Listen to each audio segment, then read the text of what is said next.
Hey guys, if you're getting a warning, or maybe this is not working because the battery's out, well, whatever you guys saw, battery warning on your car or anything like that, to take out the battery, it's very easy. First of all, you guys have to take out the key.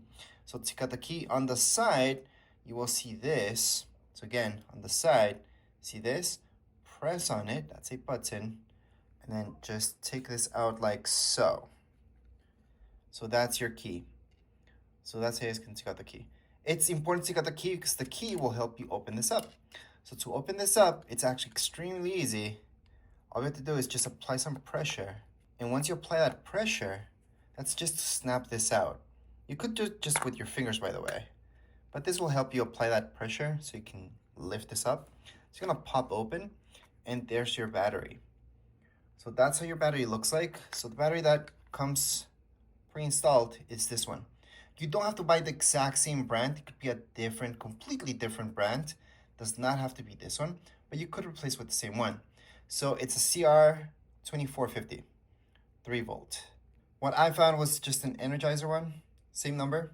So we're gonna replace it with that. So that's the battery you guys need to replace it with. So here's our replacement battery. All we have to do is just take this one out. You just lift it up. It's that easy. And then just place the other one in here. It's going to tell you the plus sign. It's supposed to be outwards, plus sign, and that's it. It's actually that easy. Just put this back together by just pressing on it. You guys are going to hear that clipping sound, and you're all set. Just put your key back in there, and you're all done. Now it should be 100% of your battery, and you should be good to go. And if your key looks slightly different than this, it's still gonna be the exact same process actually. But anyways, as far as this video goes, we're all done. If you guys have any comments, questions, you guys can write down in the comments area. Don't forget to subscribe and like. Thank you.